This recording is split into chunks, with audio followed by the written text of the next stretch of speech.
One day you're deep in dashboards, ideating and delivering insights. The next, your position no longer exists. Just like that. Redundant. You weren't fired. You didn't fail. But now you're jobless, and no one really prepares you for what that feels like. Hey, I'm Dr. Data Insights, and this is Inside the Mind of an Analyst, where we talk about the human side of working in data. In our last episode, we explored impostor syndrome, the quiet whisper that says, "You're not good enough." But today, it's not a whisper. It's a jarring announcement. Your role has been made redundant. Let's get into it. This conversation isn't just about surviving layoffs. It's about how we process, recover, and sometimes rebuild better. I want this episode to offer clarity, compassion, and practical steps, because yes, redundancy hurts, but it doesn't define your value. The moment you hear the words, "Your position is being eliminated," it feels surreal. Even if you saw it coming, it still lands like a punch to the gut. In that instant, everything freezes. You start calculating. What does this mean for my finances? My family? My self-worth? Redundancy isn't the same as being fired for performance. Often it's about budget cuts, restructuring, automation, or shifts in company strategy. Still, it feels personal. You might replay every meeting or project in your head, wondering if you missed a sign. You might even start blaming yourself. That's normal, but pause and breathe. It's not all on you. In the tech and data industry, redundancy is especially tricky. Roles evolve rapidly. Companies pivot, and sometimes even the most high-performing analysts are let go. Not because they failed, but because the landscape changed. It's okay to be shocked. It's okay to be upset. But it's also okay to let that be just the first step in your response, not the final one. After the shock comes a wave of emotions. Anger, sadness, denial, embarrassment, even relief sometimes. You might feel all of these in one day. Losing a job is a form of loss, and the stages of grief absolutely apply. Denial. This can't be happening. Anger. Why me? Bargaining. Maybe I can talk them out of it. Depression. I'm worthless. Acceptance. This happened. Now what? The challenge is that we often rush ourselves through these stages, or worse, suppress them. But if you don't make space to feel, it leaks out in other ways. Burnout, bitterness, or fear that follows you into your next role. Here's the truth. It's human to feel. Redundancy is a deeply emotional experience. Honor that. Journal. Talk to someone. Take a walk. Scream into a pillow if you have to. Don't pretend it doesn't affect you. Processing it now means you don't carry it as unprocessed baggage later. This one's hard to accept. Redundancy usually isn't personal. That doesn't mean it doesn't feel personal. But feelings and facts can coexist. Let's challenge that thought. You are not your job title. You are not your employment status. And you are definitely not disposable.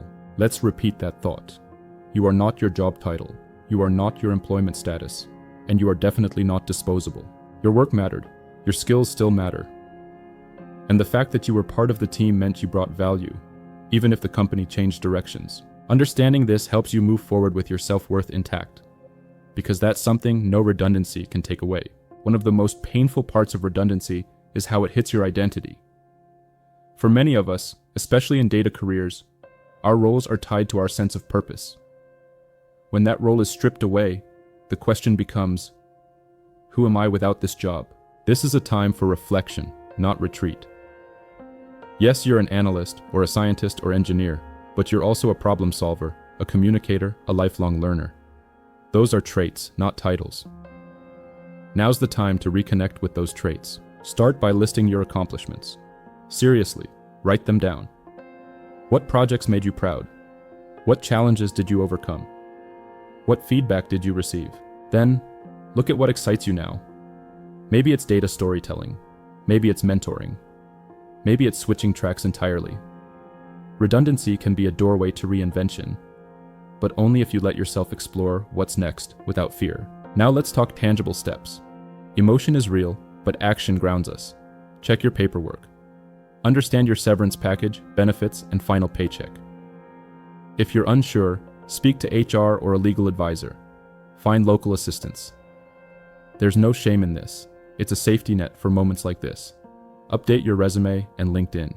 Keep it honest, but highlight results. Use data-driven language to quantify your impact. Reach out to your network. Tell people you're looking. Don't wait for job ads. 70% of roles are filled through referrals.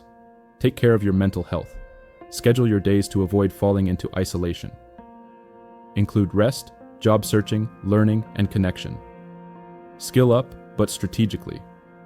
Don't just collect certificates. Choose one area that enhances your core skill set, maybe data storytelling, Python automation, or business acumen.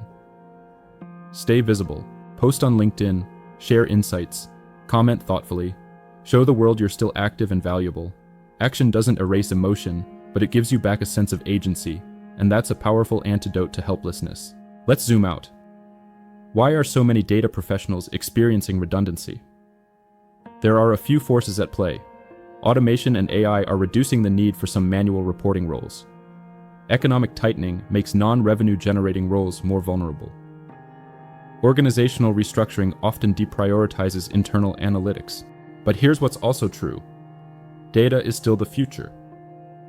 Companies may cut analysts today, but they'll still need insights tomorrow. The key is positioning. Analysts who speak the language of business, who can tie data to decisions, are less likely to be seen as nice to have, and more like must have. Redundancy can be a signal, not that the industry is dying, but that the definition of value is shifting. Your job is to shift with it. Redundancy is painful, but it can also be clarifying. You get to pause, reflect, decide, what do I actually want? Many people I've coached used redundancy as a launchpad, to pivot into data science, to freelance or consult, to build a portfolio and break into a dream company, to leave toxic work cultures behind. In 2024 alone, over 260,000 tech workers were laid off. That's like wiping out the entire population of a mid-sized city. Engineers, analysts, designers, gone in one fiscal year. No one chooses redundancy, but you can choose what comes after. This isn't about toxic positivity, it's about agency. What can you learn from this experience? What does it make space for? Your career is not one job, it's a body of work. And one chapter closing doesn't mean the book is over. If you're still listening, thank you. That says something about your resilience already. Redundancy is real, it's hard, it's not fair. But it's not the end. This episode wasn't just about coping. It was about reframing, how we understand our worth, our path, and the possibilities still ahead. Remember, you are not alone. You are not less valuable. You are still an analyst, whether someone pays you for it today or not. And if this episode spoke to you, please share it. Someone else in your network might need it more than you know. I'm Dr. Data Insights, and this has been Inside the Mind of an Analyst. Until next time, stay curious, stay strong, and keep analyzing more than just data. Analyze yourself too.